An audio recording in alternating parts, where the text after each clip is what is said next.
The way that he yells, "Go!"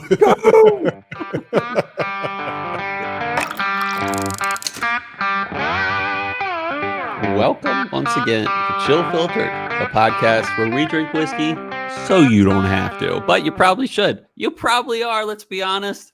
Hey, that's why we like you, but we like you for other reasons too.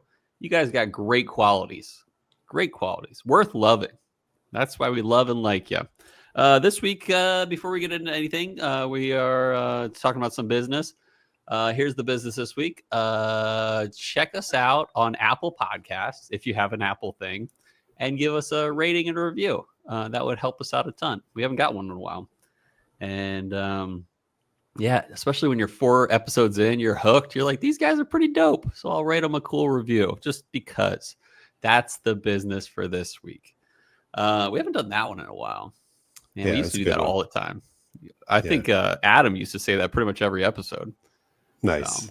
Yeah. Oh, and then I always should say this. Hey, if you're into whiskey and you like talking about real life things and be real, that's us. So subscribe. That's all I'm going to say. I'm supposed to say that. ChatGPT gave me that advice. So. Like that, those words need to be within your YouTube video? They said like be quick and say like, hey, subscribe if you're into what makes us special. So that's what makes us special. All right. The computer overlords told us to do that, so we shall. I'm gonna listen, or else they'll kill me. So yeah. We're recording on a Monday, which is kind of weird. But I've had this weird back pain that's like sometimes going away and then sometimes comes back. It's been annoying. Dude, talk about health problems. Check out my right eye right now. Yeah. But what did the other guy look like?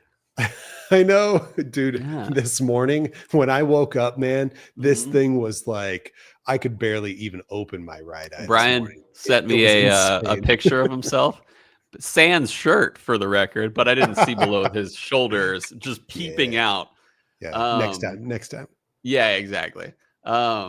But I did the GIF back of Adam Sandler in Billy Madison where he's like, "Goo." I think of it really wasn't that all bad the time, yeah. And like I even thought of that scene that happening in no, it was that was Billy Madison. What movie? No, was it what's the one where he's the foster parent to a kid? Oh, Big Daddy. Big Daddy. Was it Big Daddy? No, it was Billy Madison. It's when the kid pees his pants, and then he's like, "Oh," and he's trying to be nice, and he's like, "If well, then I'm gonna pee my pants," and he's like, "Because peeing your pants is the coolest." That's right. That's right. Yeah, the way that he yells, "Go!" Yeah. Anyway, very very much goo moment this morning when I. Oh no, go ahead. Not literal goo, but not like conjunctivitis goo. Yeah, no. It could be worse. You could have pink eye. Yeah. Mm-hmm. Yeah, dude, I know, right? But no, for now it's just your classic sty that everyone knows and loves. So that's super fun. Yeah, you're a sty guy. Pretty fly for a sty guy. Yo, I was listening to that song the other day. The original. Yeah. And that is a funny song. Like I feel like The Offspring are really underrated, and here's why. Because they are not afraid to be self-deprecating and not afraid to like, I don't know, like even Pretty Fly for a White Guy is like very well said. Like it's like no one talks about that. They're like basically like one of the lines of the thing is like, what does it go? He's like, let's be honest. I forget what the exact phrase is, but like, let's be honest. He's not getting it anyway. Like he's got he thinks he's pretty fly, but yeah. Now it's like killing me what the exact line was, but I can't think of it right now because my mind is going 100 miles. I don't have it memorized. You could say anything. I believe Self-Esteem. You know that song? I'm sure I do, but it's not coming to me. It's the one where just give me one moment of silence. Oh dang it! I can't like. It's just. I think I'm just in the mind flow thing. But anyway, self-esteem is about. Yeah, no, but like self-esteem is very self-deprecating. Of like, because What does it go? Oh, I forget it. Forget it. Everyone forget it. I don't know the tune right now. I know most of the words. But it's like, hey, like, you know, that's what I love about the Offspring. I don't love everything, but actually, you know, they're underrated. Let's be honest. The Offspring are underrated. Whoever doesn't, or whoever thinks the Offspring is underrated with me, go ahead and comment on YouTube. No, I'm kidding. Do whatever you want. But I'm not gonna be that guy. Comment on Apple Podcasts. Yeah, exactly. Yeah, and write a rating and review about how you think the Offspring are underrated. Yeah. But yeah, like that 90s Offspring was on point, man. And you know that like the guy, the lead singer, he's like got a doctorate in like biochemistry or something. I knew that. Yeah. Some chemistry or something like that. But he's like, he's very smart guy. Hardcore. Yeah, for sure. And it's like a doctorate too. That was what there was a Reddit thread not too long ago that was like, who are some famous people that are unexpectedly like learned in schooling or Dexter whatever? Holland. And so they were talking about all these different people who have PhDs that you're like, dang, I didn't know they had a PhD. And he was like, many comments referenced him. Yeah. Oh yeah. Do you know that Natalie Portman has like a degree from Harvard at least? I think so. And it's not just an honorary one, right? I want to say it's at least no, it's definitely not honorary. It's at least a master's. Yeah. What was it? Yeah, he said in 1995 interview, he said he would rather be a professor at a university than play music by the time he turns 40. But yeah, he got his doctorate at the Laboratory of Viral Oncology and proteomics. But good for him. Yeah. School, yay. Yeah, school's good. Stay in school, kids, as opposed to Mr. Deeds, another Adam Sandler reference where he says, or one of the guys says, "School is for fools." So, dude, Mr. Deeds, like it's not a great movie, but there's movie. You know, this is almost every Adam Sandler movie. Almost. Not a great movie, but little nuggets, little gems in there that just like stick in your mind for the rest of your life. Yeah, forever. Yeah. Okay. Natalie Portman has a Bachelor of Arts degree in psychology from Harvard. Psychology. She attended Harvard while filming the Star Wars trilogy, apparently. Heck yeah, that's awesome. Yeah. Queen Amidala at Harvard. I almost said Hogwarts. Yeah, you never know. You never know when universes collide. Yeah, so. True. Have you ever seen? Okay, speaking of universes colliding, I have not ever talked about this movie, and this is easily one of my top favorite movies, probably top 3 of all time. And I only seen it once, and as I was watching, I'm like, this is a piece of art. Have you ever seen Everything Everywhere All at Once? Yes. Yeah, we loved that movie. Dude, the Everything Bagel. I don't even remember that, but I just like there's so many things. Like I only saw it once, so maybe I should watch it again. But yeah, I mean, it was that. It was like floating, right? The villain was like, so I created the Everything Bagel, a bagel with literally everything ever in the entire universe on this bagel. And then by the end when Raccacoonie shows up for real, I was losing it. Like it was just such a good movie. Remind me, you know what I'm talking about? Is? So they were like, the mom was talking about like, is this like Raccacoonie? And you're like, and then the daughter's like, no, you mean Ratatouille. and it just like goes from there, and it is so good. Like awesome. Was like I am kind of a critic of movies, not in like a praising myself kind of way. Like I just don't like a lot of movies, and I'm very critiquey about movies. That was a piece of art. That movie, I was just like so happy with where movies are going. If that was in the lineup, Did you? And it deserved to win all those awards. Sorry, go ahead. The main leading male character. Did you recognize him? Yeah. He was the guy from the Goonies. Indiana Jones. Dr. Jones kid. You call him Dr. Jones, doll. Probably shouldn't say that. But. It's so good. Oh man, Temple of Doom, baby.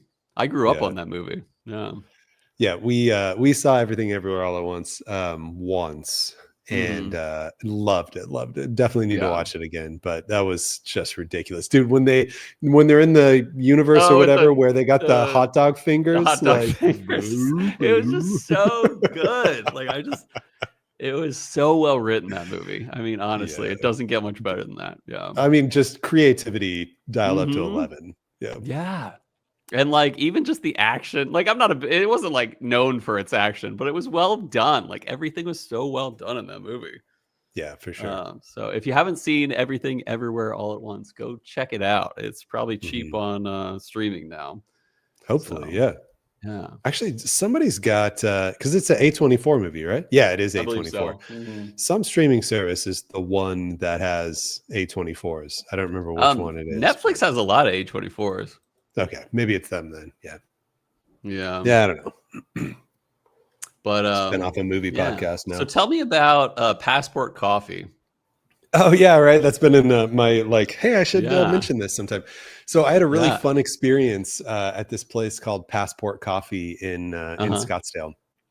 I'm a pretty big espresso nerd. I don't want to say coffee nerd because I'm not I've never done pour over before. I used to make French press, but whatever. So I'm pretty super focused on espresso as my number one coffee love.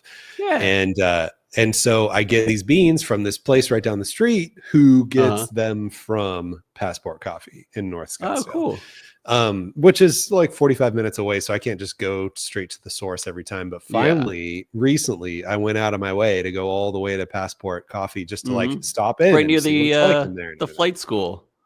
Oh, yeah. Yeah. Up there, the North Scottsdale Airport. And so I go in and the guy that's in there in their shop, I start asking nerdy questions right away just to feel out is he going to be able to talk to me about nerdy stuff? And it only took 45 seconds of conversation for him to be nice. You know what? Here, come here. I was asking what beans should I get? I normally get my beans from Four Silos coffee shop. Yeah. And so I was asking about some technical details and he was here, come here for a sec. And he takes me into the back room and he just starts brewing espresso shots for me. And he's got several different grinders. And so he's grinding these beans or those beans and pulling shots with these beans or those beans. And he's this one's our most popular. Here, try you get more bright citrus from this one. And this one is a little darker. So it's got more roasty, dark, earthy flavors and stuff.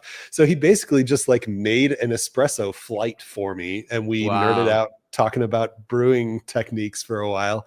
And then I ended up leaving with a bag of beans that I like the most. So and a bean buzz, if you know what I'm talking about. Hey, out of the bushes mug and everything right now. I love it.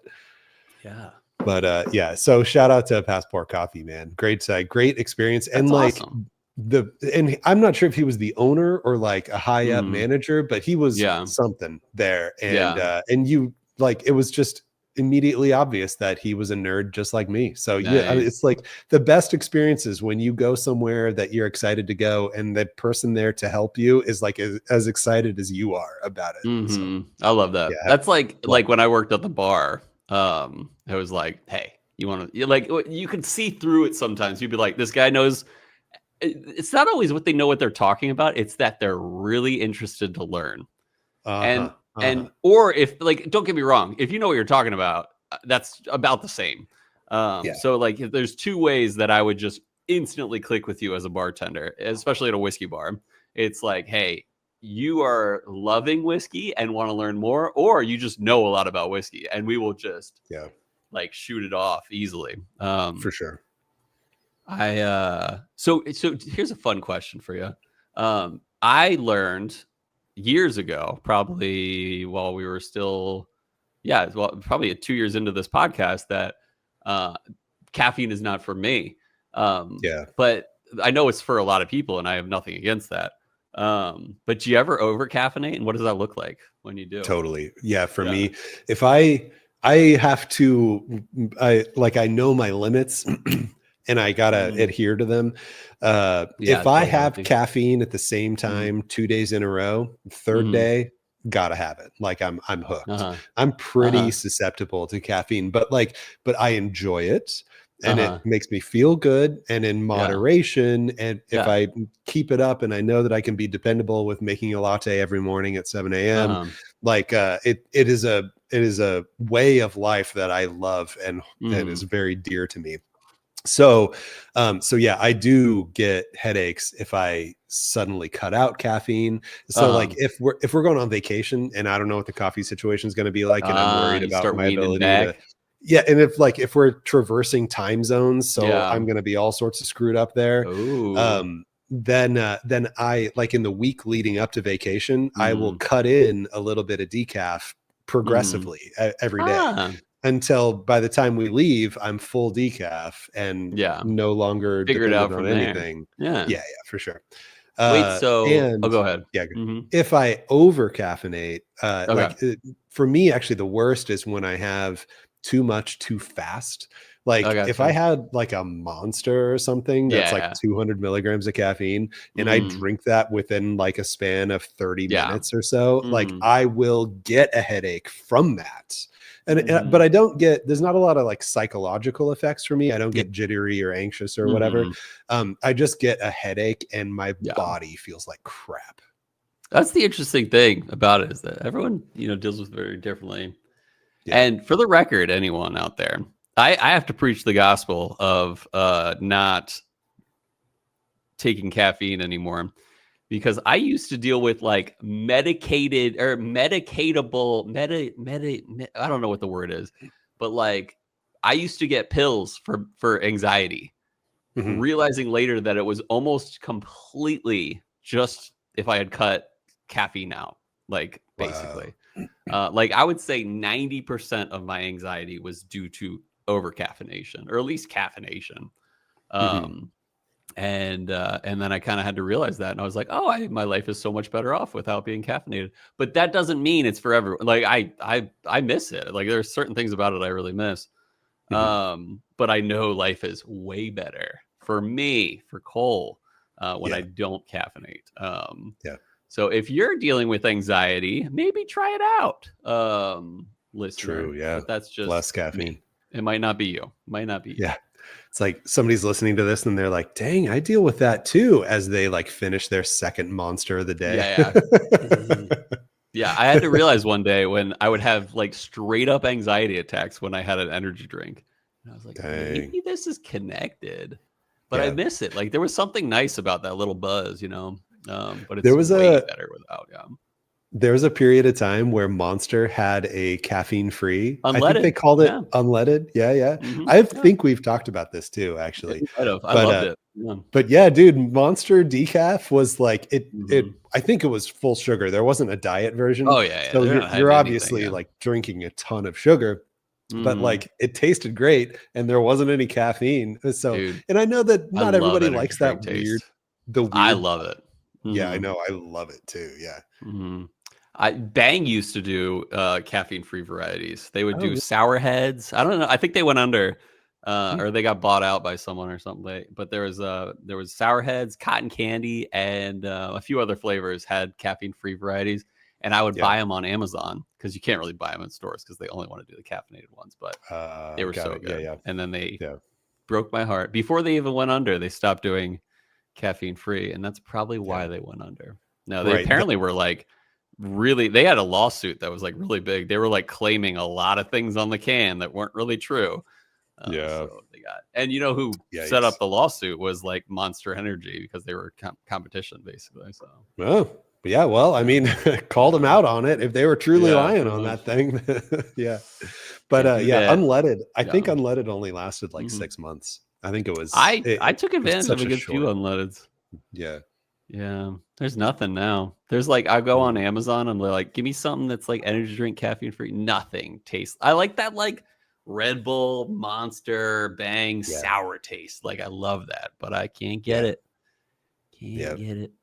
So you can't just compensate with pills, like just take the just pills. Upper and downer. Or just alcohol. Perfect. Double drinking. So yeah. Anything else you got going on? I Fun do. things? I do. Bring it You on. ready for this? Yeah, ready. Emma took her first steps. Oh, it's about that time, about a year. Yeah. Did you get it on video? No, not at all. Oh, we weren't really ready for it.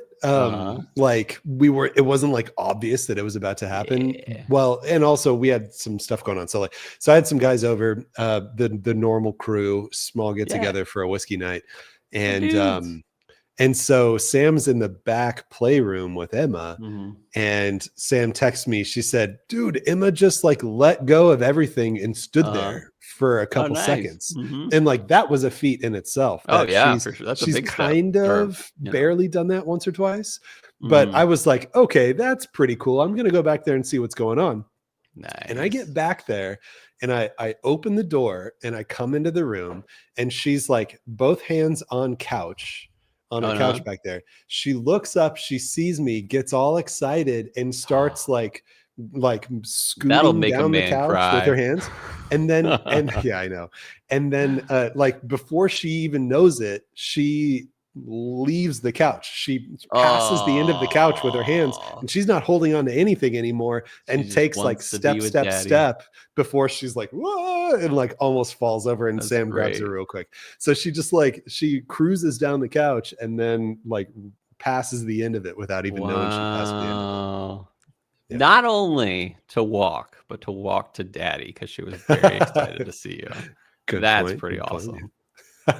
Was like, if that had happened to me, Heather would have been like, not like jealous, but like, man, I was the one playing with her. And then she just gets up and walks to you. Well, I mean, it's the fun new thing, you know. It's like whoever comes in, whoever she's not with, when she suddenly sees somebody new, she's always like, "Hey, the new exciting thing is here." So Heather and I decided to do that, like Vine or TikTok or whatever. I don't even know what the kids are watching these days, but where the two parents definitely Vine, it's totally Vine.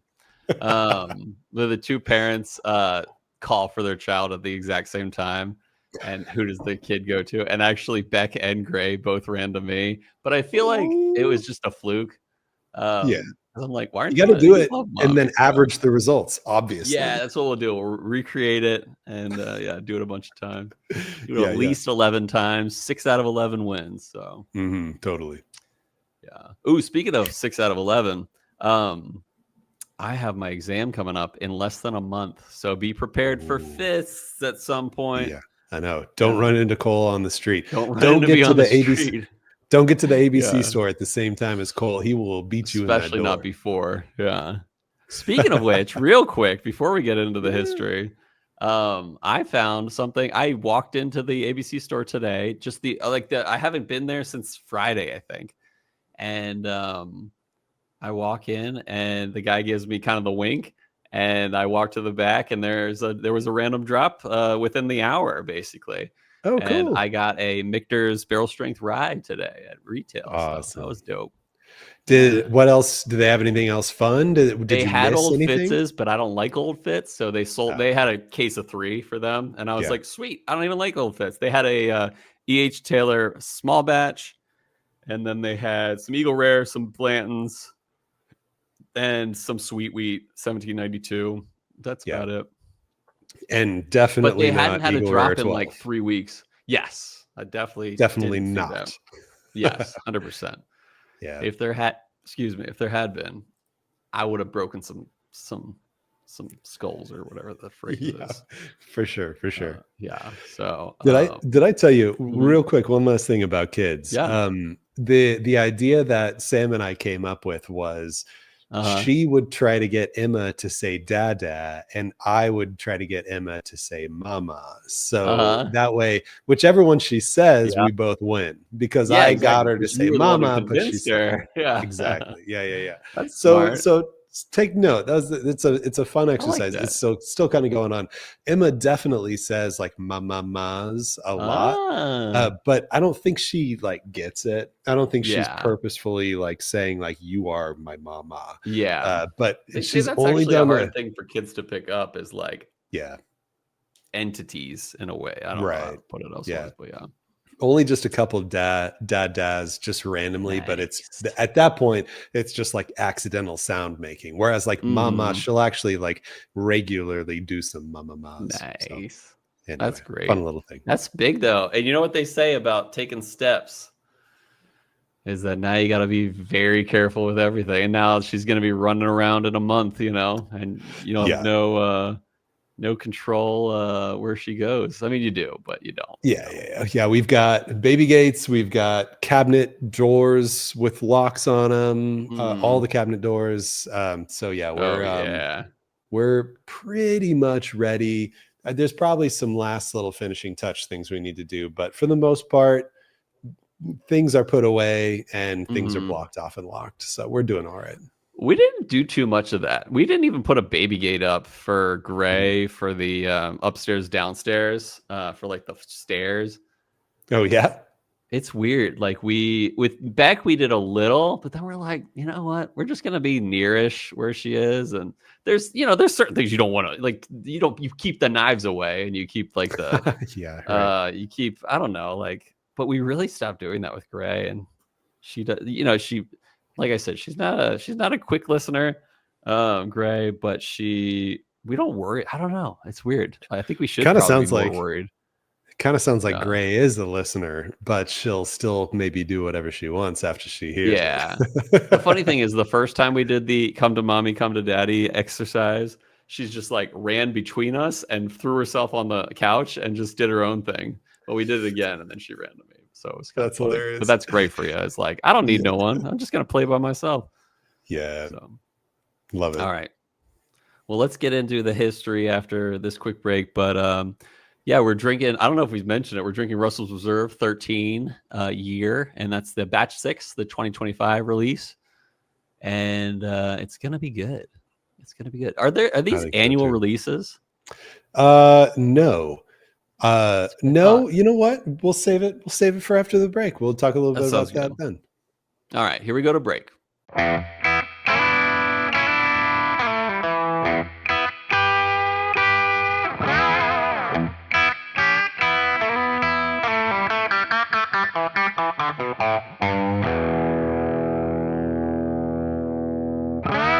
This episode is sponsored by our Patreon supporter, Bryce Morita, a man of mystery, mirth, and an excellent taste in whiskey. Now, let's get one thing straight. Bryce is not related to Pat Morita, but if the universe were fair, it probably would have cast him as the long-lost Morita cousin who shows up just in time to teach us the secret karate move for swirling a Glencairn like a black belt. Bryce is Japanese-American, dad of 2 awesome boys, and proof that good taste runs in the family. He sipped drams under the neon lights of New Orleans, and he now keeps Pennsylvania classy, 1 pour at a time, or chaotic, depending on how many cask strengths are involved. Some say when Bryce clinks glasses, the spirits themselves bow out of respect. We believe it. He's that smooth.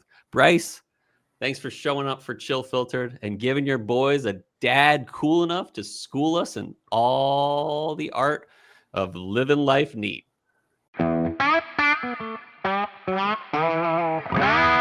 Welcome back. Thanks for joining us after the break. Really quick before we get into the history, I wanted to give just one note to get to. We have a meetup coming up, our 2nd annual Chill Filtered meetup. This one's in Madison, Wisconsin.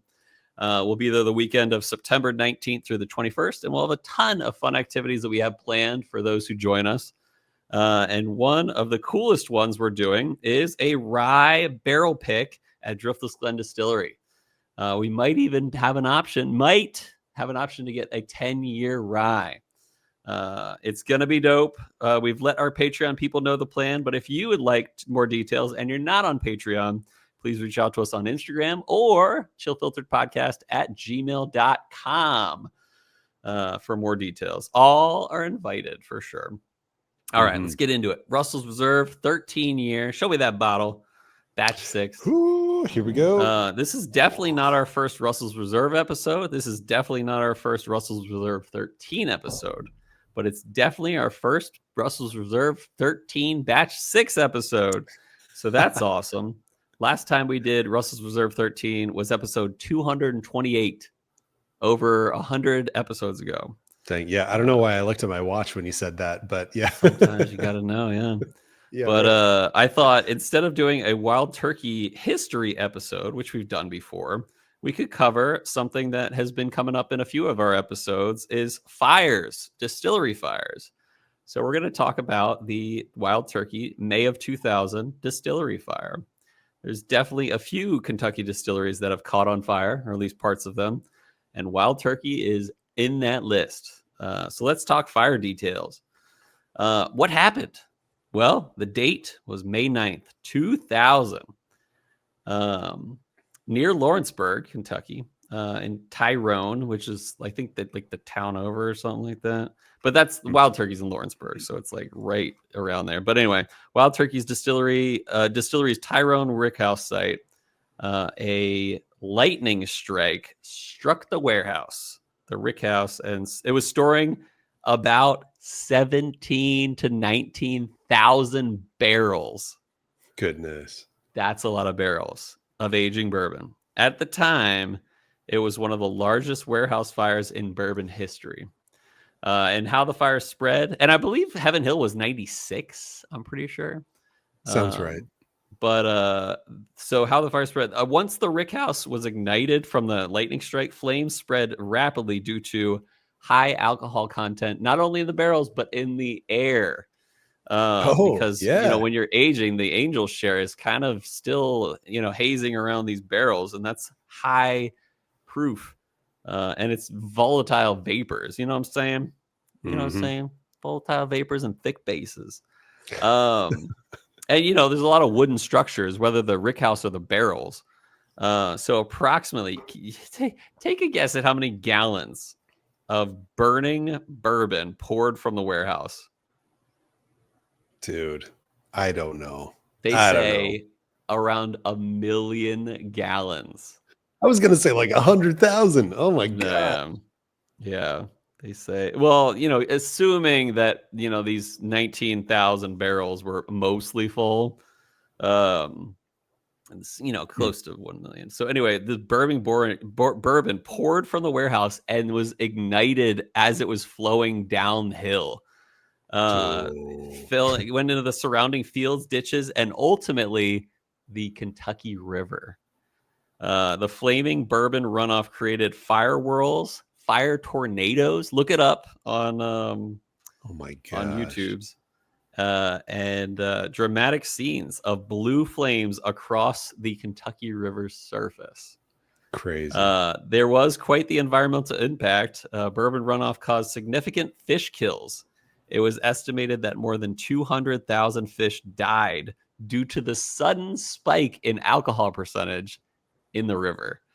More than they could handle. And the depletion of oxygen due to that. Yeah. Wow. The Kentucky Environmental Protection Cabinet and the EPA got involved to manage the cleanup and assess fines.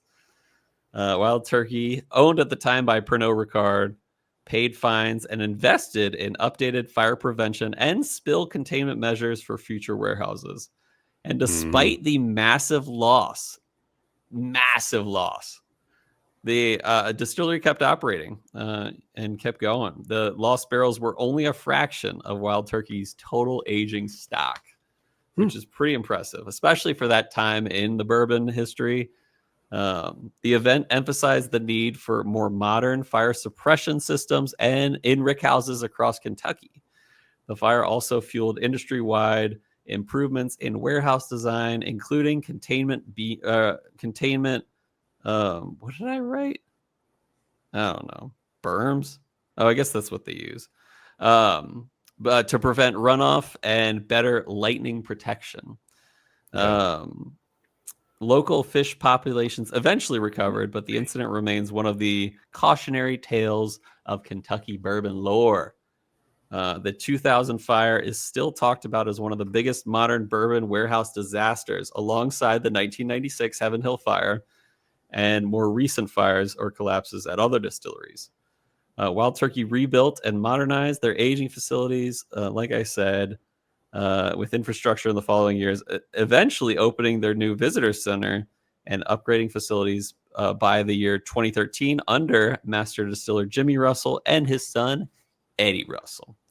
Then there's what we're drinking today. Russell's Reserve, owned by, of course, Wild Turkey. Russell's Reserve 13-year batch 6. It's the highest proof release yet.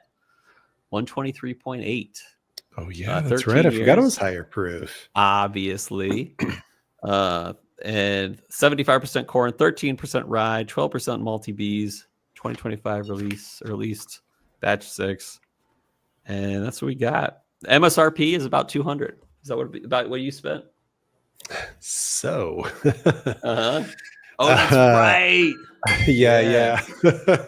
I thought MSRP was like 200, but the bottle did not ring up correctly at the store, and they went and they searched their paperwork for what they should type it in for, and they saw 155 or so. So nice. Big, humongous shout out to the person you know who you are. Yeah. Yeah, sure. It was Total Wine. Yeah, sure.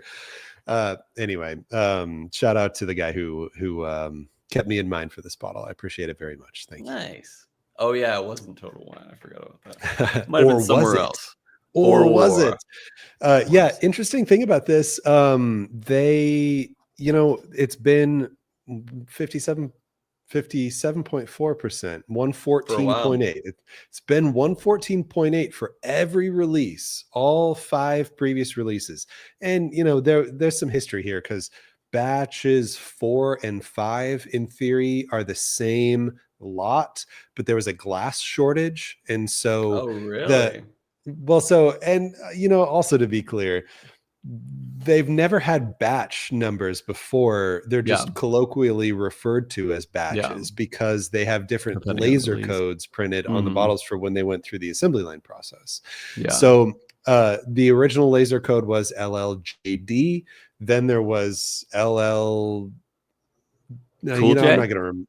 Yeah, LL Cool J. I'm not gonna remember them all anyway. WWJD. Very good. Yeah. There you go. So all of those were there were 2 different laser codes that were a couple months apart, apparently due to some glass shortage. So apparently batches 4 and 5 are supposedly the same, but now batch 6 is the first one that has this little gold strip down here by the 13. So if you're looking on YouTube, you see this little gold strip at the bottom by the 13. They now have that gold strip for the proof, and they also have another gold strip right around the way that actually says spring 2025. Until this batch, there was no idea when it was bottled or when it was anything other than trying to squint and see that tiny little laser code on there. You asked me earlier if there has there been one a year or whatever. There's kind of been like 1 to 2 a year for the last couple of years until this one came out.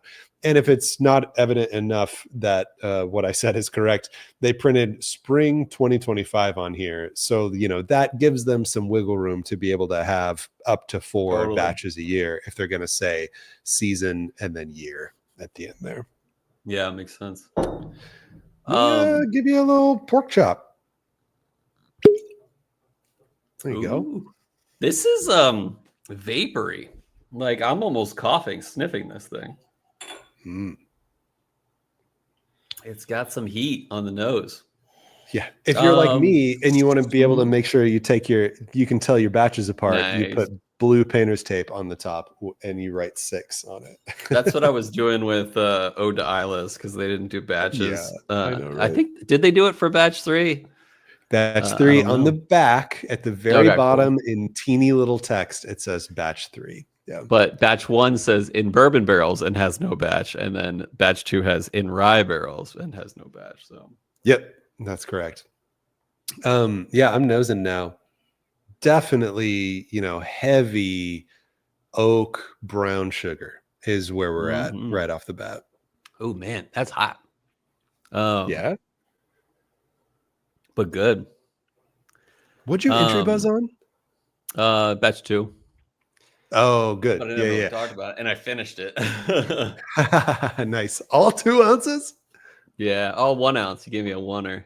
Oh, just a 1? Dang, I should have done 2. What was I thinking? I have a smattering of Russells in front of me. I have single rick house B, C and B. I have batch 2, 3, and 5, and then now the 6 that we're drinking today, and then I have Russell's 15.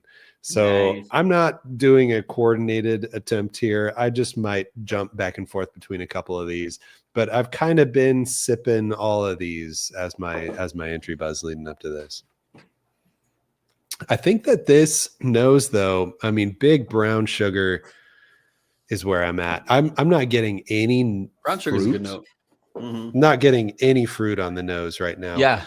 Usually I get blackberry. Yeah, totally. I'm not getting hit with the ethanol as much as you said that you were. Yeah, I'm getting hit. But you know, I've been kind of all over the board with a lot of these, so I feel very, very primed for this sip. So I'm going to go ahead and take a sip now. Yeah, I mean, I'm getting a little bit of blackberry, but it is very brown sugar. Yeah, like I said, the vapors and the ethanol are not they're not overwhelming the flavor. It's just much more than I expected heat to me, and it's not a bad thing. So yeah, I mean, it's not a great thing though. I'd rather rather taste more than get burned more on my tongue, which I'm not often getting burned on my tongue at this point in my whiskey journey. Yeah, right. You might have set my expectations appropriately, because the sip that I just took was mind blown. This is amazing sip. Oh, good. I got a lot of tannic aged wood on this. I felt moisture wicking from the sides of my tongue. Nice. I did get a lot of kind of chocolatey blackberry. I totally got good blackberry fruit on this. It very, very rich. It did lean more towards the fruity side than a brown sugary side. So I think the nose and the palate are a little different in that way, but it was very powerful. And at the same time, nothing about it was hot or astringent or off-putting in any way.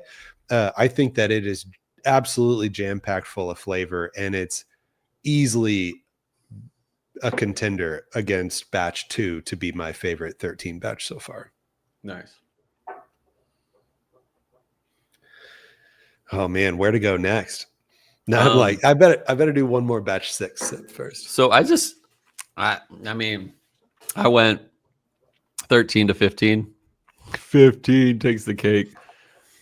Still, I mean, you almost expect it to. I mean, you really do. 15 is way more complex. I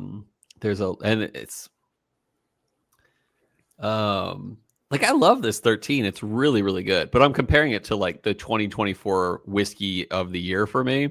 So it's not a fair, competition. But that being said, the 13 is great. Brown sugar, sweetness, slight cherries. But not like a Buffalo Trace kind of cherry. It's more like a dark cherry. And a little bit of blackberry, but it's good. I like it a lot. This is definitely 9+ to me, for the record. It's just, I just tried against Russell's 15. So Russell's 15, I just sipped just now.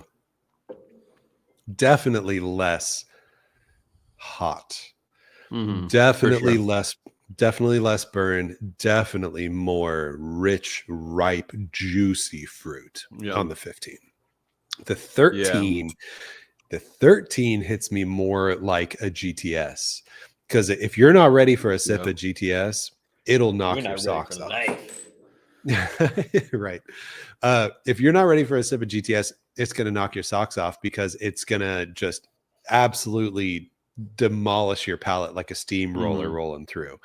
And I think that the newest batch 6 of Russell's 13 hits your palate like a steamroller, but if you're ready for it, I think it's absolutely delicious. And again, nothing off-putting about it. It's just intense flavor.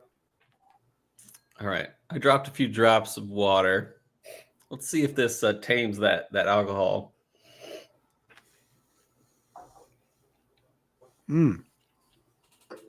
I just sipped 13, or sorry, batch 2 of 13. Way less fruit, a little more on the baking spice train, and not nearly as intense of a sip. So I think, I guess it might come down to what I want on the day, but I feel like batch 6 is my new favorite Russell's 13. That's gotta love it, especially when you finish off a few bottles. You killed at least one bottle today. Oh yeah. I did pour out the last bit of my 5 batch 5 right here. Nice. Yeah. So Sayonara batch 5, which was actually my least favorite Russell's 13 batch. So water. Peace. Oh yeah, let me do that. Does not make this better. Oh, good. I was like debate. I only have the tiniest little bit left. I'll just put like 1 or 2 drops in it here. What are you getting? Nothing. I guess that sip wasn't so bad. It's just the finish. Yeah. Yeah, it's just yeah, the finish is pretty bad. Bitter, weird finish. Now I got to try with ice, and I'm worried. It is there's a rubbery, plasticky, synthetic thing going on with water. Mm-hmm. Nick Taylor said something. He was like 95. I'm making up a number, but I swear he said like 90 something of all barrel proof whiskeys I've ever had have gotten better with water. And I'd love for him to try this one with water because I'm not so sure. You guys see this again? It's on the bottom. What kind of devil flim is this? It's even more on the bottom than last time. What's up with your ice, man? Why is it so dense? Dude, it's straight up on the bottom. Like, I don't know if you guys are seeing what I'm seeing here, but after that this ice cube is sinking to the bottom. You gotta put like a bunch of ice in a glass of water after this and just see what happens. It's so weird. It's like last week I was like, all right, it's kind of in the middle. This time it is synced to the bottom. Sinketed. What kind of devil flim is this? All right, I guess I'll shake it up. Yeah. I didn't put enough in there for the ice cube to really float, so I can't give you. I just put it in a small cube. The alcohol's not too potent on the nose when you add ice. Yeah, but I'm not really getting. Though. Oh, yours is colder. Let me get my little laser thermometer gun. Thermometer, yeah. Make sure that mine got. We got to bring science into this. We're the science whiskey podcast. No, I'm kidding. We're not. How much colder does it get? Yeah, my glass is getting frosty on the outside. This is better than the ice pour. I mean, than the water pour. Oh yeah, it's not as bitter on the finish. It's not great, but it's definitely not as bad as the water pour to me.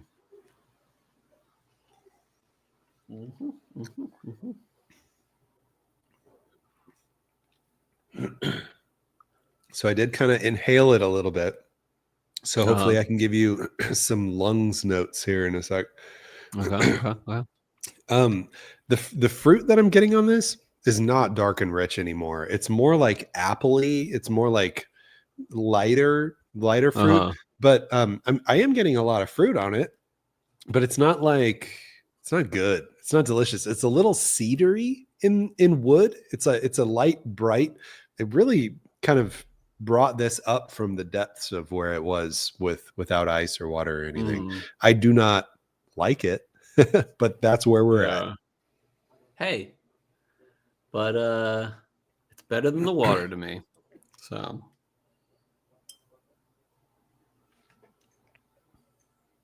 all right, let's talk ratings. Here's what I like about this, especially with the neat pour. Obviously, the best pour. I like the age. The age shows up. Not as much as the 15, but hey, it's not as old as the 15. This is I do get brown sugar. I do get dark cherries. I do get a little apple. Notes that I typically love. So I'm going to give this a 9.1 because this hits some check boxes. Some check boxes. Some boxes been checked. That being said, it just stops there, which is still a great score. A 9.1 is a great score. I'm going to give this A minus, B plus, A minus. Yeah, I think I think I am. How about a what? I think I'm A plus. Nice. I did really think I went through 2 different iterations of like eyes opening, despite the sty that I have going on over here. I think I went through 2 different iterations of like, oh, cool. Oh, wow. While I took my very first sip. Yeah, it's awesome. I don't have anything negative to say about it. I can see how it's a little intense. I can see how it hits you like a GTS, like I was explaining earlier. So you got to be in the right mood for it. I feel like if you came into this, sorry if you can hear the baby crying. Not a big deal. If you came into this without warming up to it, it might catch you off guard. But the intensity of this, I totally peg at a George T. Stagg level. And the intensity of this is what really sets it apart against the other Rutzels 13 batches. I think that 15 still reigns supreme due to the mellow, oaky, that age, fruity, baby. Yeah, it really calms everything down. The 15 does. But the 13 is like the bucking bronco of the bunch. Sorry, the batch 6 is the bucking bronco of the bunch. It's the most look what I can do in volatile, the most intense way possible of all the previous 13 batches. So I think it's really impressive, and I really like it. So A plus. I dig it. All right, good ratings, good reviews, good whiskey. Let's move it on to our next segment of the show, a segment that we like to call Whiskey World News. All right, everybody, welcome back. This is Whiskey World News. I have a fun little article today, and actually, this is from about 2 weeks ago or so. But this comes from a very weirdly named website called dramface.com. Let me give you my dram face for a second. That's a one too many drams face, if you ask me. Yeah, that's definitely not the dram hound face. The dram hound face is the most handsome thing you've ever seen. And the dram pup face is the cutest face you've ever seen. There you go. Yeah, don't even try to emulate that because no one can live up to it. No one can live up to it. On dramface.com, this is written by Nori Newsdesk. Really? Ooh. That's a real name. That's a real name for sure. Now I question the validity of this whole article now. Absolutely. Nonetheless, the title is Nori Newsdesk. Written by Nori Newsdesk. I probably should have Googled this to make sure it's actually real. But anyway, I'm gonna do it while you read it. Yeah, good. So apparently, there's a new distillery in Scotland called the Ardgowan. Hopefully, I'm pronouncing that correctly. I was expecting like RD's nuts or something like that. Yeah. Be like, got him. I know, Lori News Desk.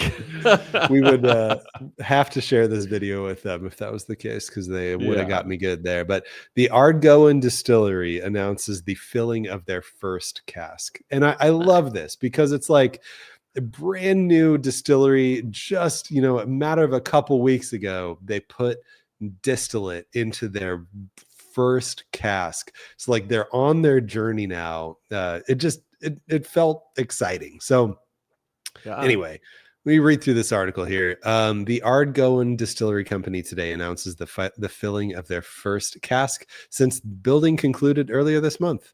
Founded in 2017, the West Coast firm is led by whiskey entrepreneur Roland Grain and distillery manager Laura Davies, who together spearhead an expert team with a combined experience spanning over 7 decades in the whiskey industry. Featuring an impressive Scandinavian log house design and visually striking 97% recycled aluminum roof, the distillery has its sights set on producing top quality whiskey and striving for carbon neutrality. The historic milestone saw Ardgowan's first oak cask filled with the new make spirit, ready for maturation, and official opening day held last Friday, June 20th, 2025. They called out here the casks. They've got them. Their intent is to let these mature for 18 years or more. So that's exciting. Nice. But yeah, I just love the idea that like here we are. You never hear about something from the ground floor. You hear about somebody's millionth cask, or you hear about somebody's 20-year anniversary or whatever. But you never hear about a brand new guys filling their very first cask. So assuming this is real, the Ardgowan Distillery, congratulations, guys. I hope you do well. Yeah, it's like you never hear about. You're always hearing about Up Dog, but you're not always hearing about Wrong Dog. You know what I'm saying? Do you have a little Up Dog side story for us? Oh, I do. So this week I was like, all right, Beck's old enough. I just decided that on my own. And on the way home from church, I'm like, hey, Beck, when we get home, I'm going to need you to pick up your Up Dog.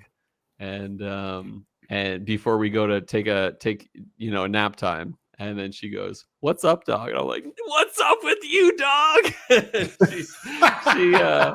And she laughed along with me, which was good. But she was like, "Yeah, but what dog are you talking about?" Afterwards. So that means I get to hit her again next week. So that's cute. But I looked up where they are, where Inverkip, Ardgowan is near Inverkip, Scotland, which is the Lowlands region. It's near Glasgow, and south as Edinburgh, south as like Glasgow and Edinburgh. So it would be considered a lowland whiskey, although it is technically on the western coast. So I don't know if it'll be more like a. Actually, give me a second. So, okay, I don't know what region it would be because it might be its own region. Here's the thing, is that technically it is on the same latitude as Islay, but it's on the mainland of Scotland. But like Glasgow and Edinburgh are on the same latitude basically as Islay. But Glasgow and Edinburgh aren't on the western coast of Scotland. So this might be like, it's like a Isle of Arran whiskey or maybe something similar, but I have a feeling that they might have some peat in their whiskey, being a coastal distillery. Who knows? Yeah, maybe look that up. Maybe we'll find out in 2043 when they release their 18-year-old. I know you gotta respect. American whiskeys do not go that hard. Even like newer, even like something like Wilderness Trail, where they're like, all right, minimum, we're going to go 4 years. Dude, minimum, they're going to go 18 years, which is pretty cool. So, right. Dude, could you imagine if Wilderness Trail were like, all right, hoping the whiskey industry is still cool in 18 years?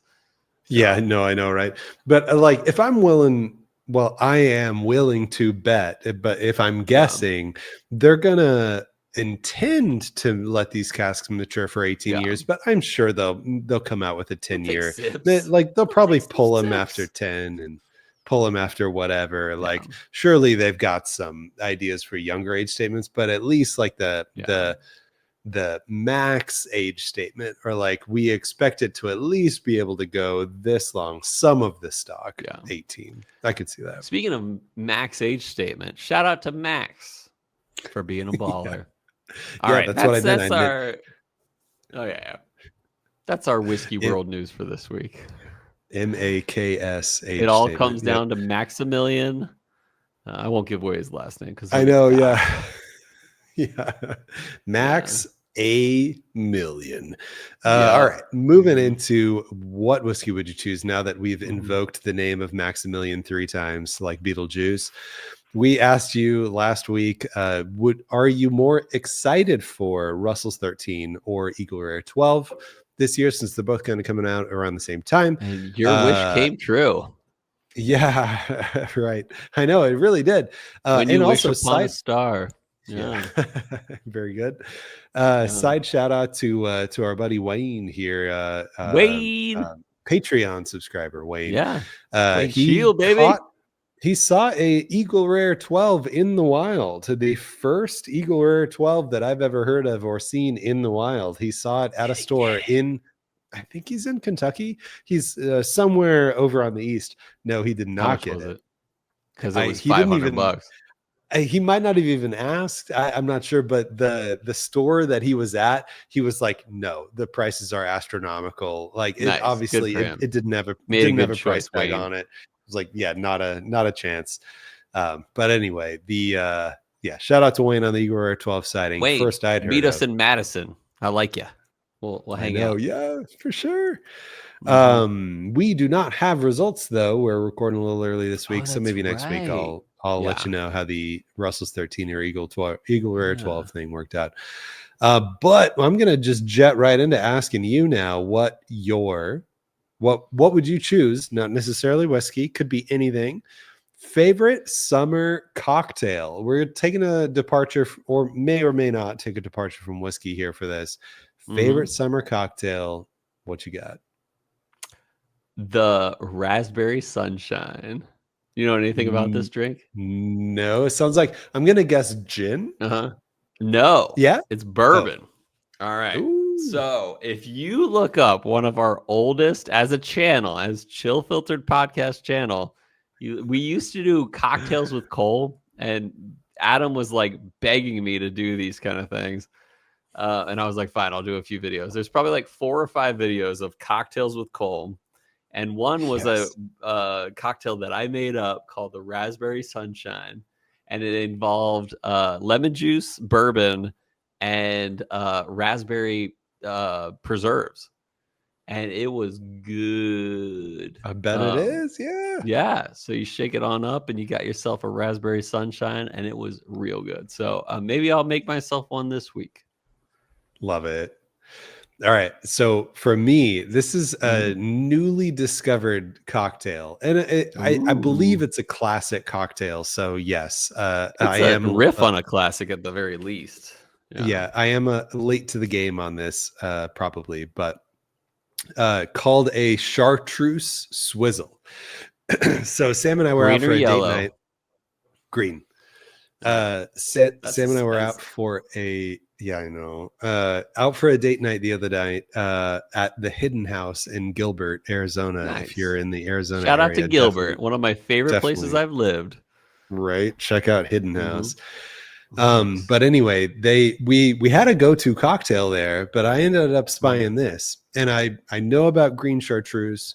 I know that it's allocated and hard to find. Oh, it's rare. Yeah. So I was like, okay, sure. I've never had it before. I may as well try this cocktail.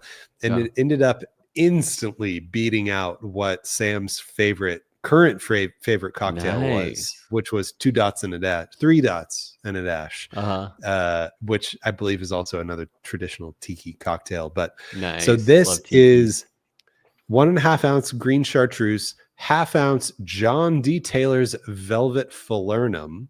Oh yeah. 3/4 ounce fresh lime juice and 1 ounce pineapple juice. So this it's got the bitter from the herbal from the chartreuse, or actually I've been making it with knockoff chartreuse too. Which is just Google, I don't know the name, Google knockoff chartreuse, like whatever the top result is. That's what I've been using. It's like $35 at Total Wine.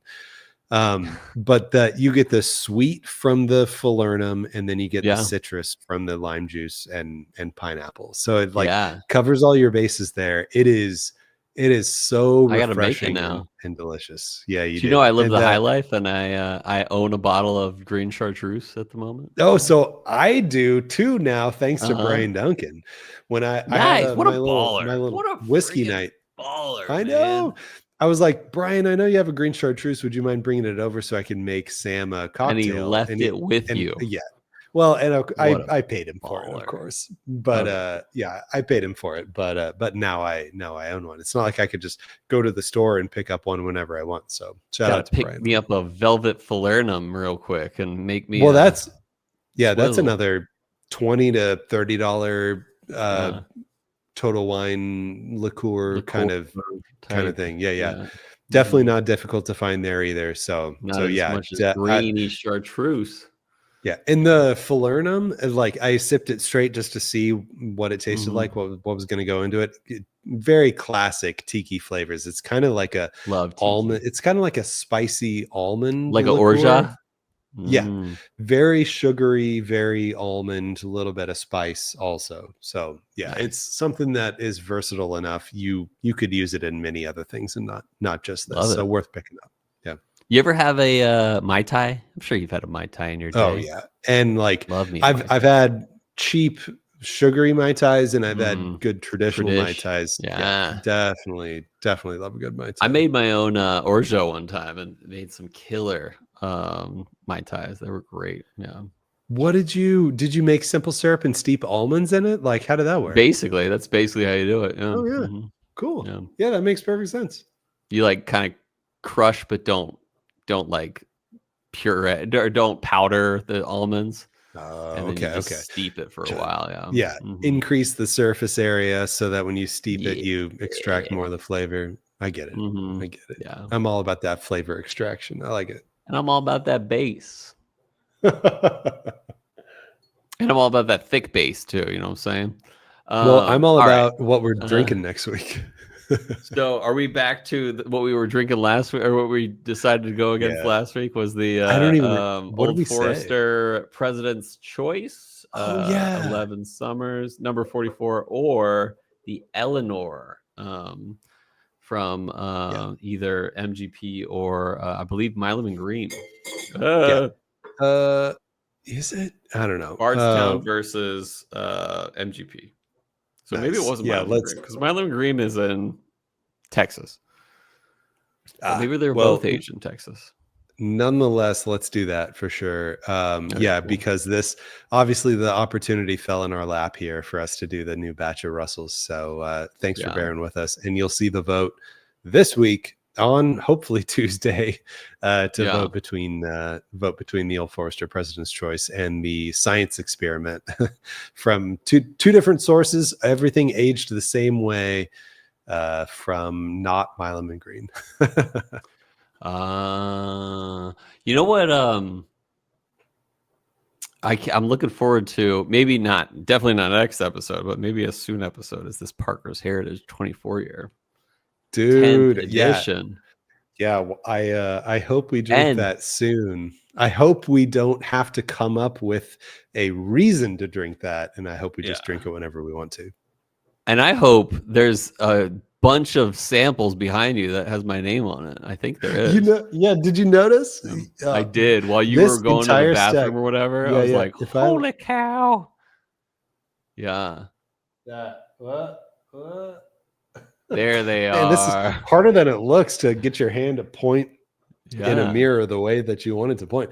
Anyway, there are, I counted them. I think there's 27, 28 there, and they're all 2-ounce samples. Like, that's literally like two 750s worth. That's true. It's like 2 full bottles. And there's a couple editions there too from when the boys came over recently. Nice. Tossed in a what is it? What's the Buffalo Trace distillate that's total meme worthy, and it's not Hancock's Reserve. Oh yeah. Mm-hmm. National number 2, baby. David brought over some Hancocks because we needed to finish it off. So there's some Hancocks in there, and then I don't mind Hancocks. Yeah. Me neither. Anyway, I got Bryan brought some rare character exceptional series, the weeded version. I had never tried the weeded exceptional series, so I was really excited to give that a shot too. And then of course he let me do pool samples on that one too. So nice. What a baller. Super fun. All of them. I got the leg up on you on that one because I got to sip it while I was pouring. So speaking of leg up Hancocks, let's send it to the Hopes once again. What you were saying. I was like, where are you going with this? What are we going to send it to here? We're going to take a break. No, we're not sending it anywhere. We're going to send it to break, and then I hope we bring it on back to a Reentry Buzz episode here. We're going to send it to a week-long break, or at least till Friday when we release the Reentry Buzz. Anyway, I hope that I beat you on the Reentry Buzz today. The classic hope. Well, I hope that Emma begins to take even more steps without running out of couch conveniently afterwards. Yeah, I hope she's running around by next week. But most of all, listeners, viewers, friends, and countrymen, I hope that our love of whiskey lifted your spirits.